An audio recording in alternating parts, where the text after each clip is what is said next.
Hi, I'm Stefan, the BMW DIY guy, and do you want to improve the audio in your car, whether you have stock speakers or upgraded? I'll show you how.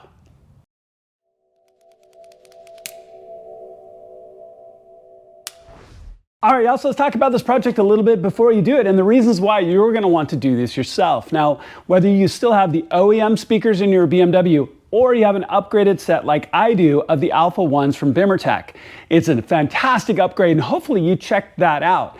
But the missing key to it all is your amplifier. Now, Bimmertech makes an absolutely fantastic amplifier that you can put in your car, whether it's stock or upgraded, and it's going to make a difference. In the case of the upgraded speakers, especially speakers and subs, it's kind of a 1 + 1 = 3 sort of scenario. Each individually is very good and will make a difference, but you combine the amp, which is programmable, along with the upgraded speakers, and you have something that's better than just the parts by themselves. So I cannot wait to get this installed. I'm really excited to get this done. I want to walk you through this process because it's a very simple install. All right, so we're going to start in the trunk, so let's jump over there.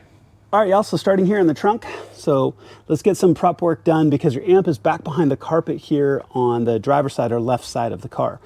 I've pulled my baseboard out. You'll have to get a plastic trim tool or something similar underneath it to pull it up and out to get exposure to your battery. This back plate right here, this plastic that goes over, has 1, 2, 3, 4 rivets, those expanding plastic rivets. So pull those out, lift this piece up and off, and it comes up and away. And then here you'll have a trunk loop or a cargo loop back there. You pop off the plastic cover. There's a T40, big monster T40 screw that goes down in there, so take that out. There's another one back on this side, back behind the netting right here. And then you're gonna have some plastic clips, those expanding clips. There's one with a little hook on it right here. There's 2 more up there, and then you have a little plastic screw or screw cap that you wanna screw off as it comes off. And then your carpet's loose and you can start to pull it.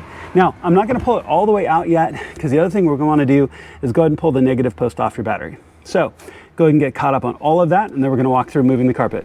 All right, so as you can tell, the carpet's pulled back and I've pulled off the negative post of my battery.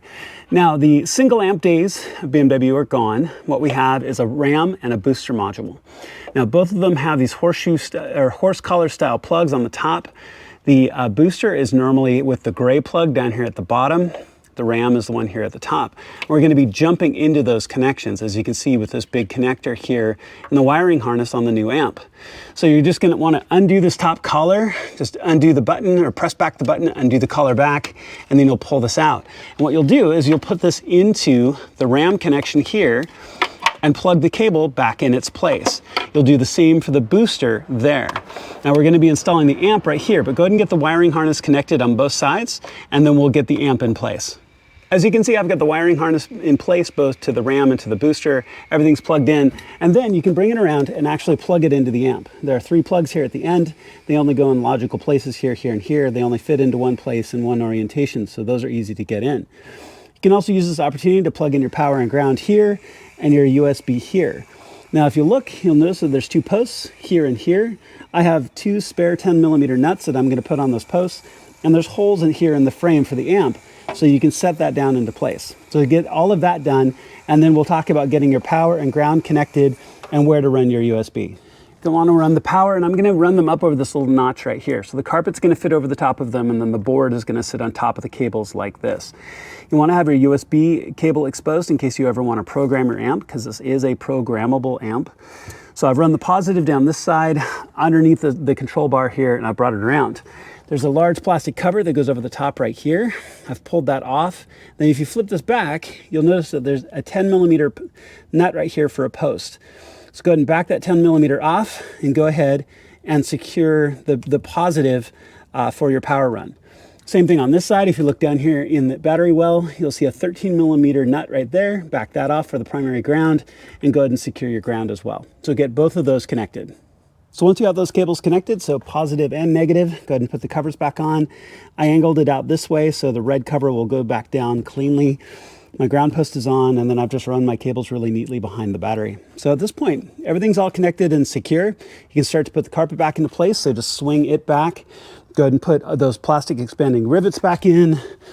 Put the cargo hooks back in with those big T40 torx bolts there and there. and we're gonna walk through putting it all back together, including this back piece and the baseboard.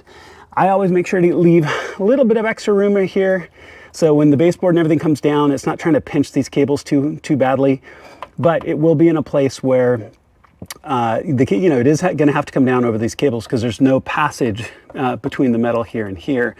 Same thing, I'm going to leave my USB down here in the battery well right here, because if I ever need to get to it, I'll just pull this board back up. I don't want it open or exposed. You certainly could run it through the carpet, run it through one of the holes, maybe you have it back in the bin back here, just as easily, just depending on what your needs are. Okay, so go ahead and put it all back together and we'll take a look at it when it's done. All right, so one last look before we button everything up. All those plastic rivets are back in, the cargo loops are back in. All you need to do now is just make sure that you've got a clean install of all your cables. And go ahead and just slide the backboard in. But before you do that, go ahead and put on this back piece.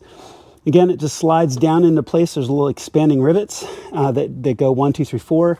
And then also check your rubber gasket on here to make sure that it's not getting pinched badly and that the edge of that plastic is underneath this gasket.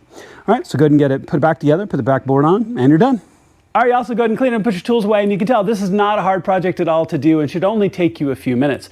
This is such a great upgrade. I recommend it even if you have stock speakers. It is going to make a significant difference as it improves the signals back out to your speakers. But if you do have the Alpha One upgrades like I do, both speakers and stubs, it is, like I mentioned before, that 1 + 1 = 3 kind of scenario. Really appreciate you watching. I really appreciate Bimmertech for making such a fantastic product. I love having their stuff in my car and I couldn't wait to get this amp installed.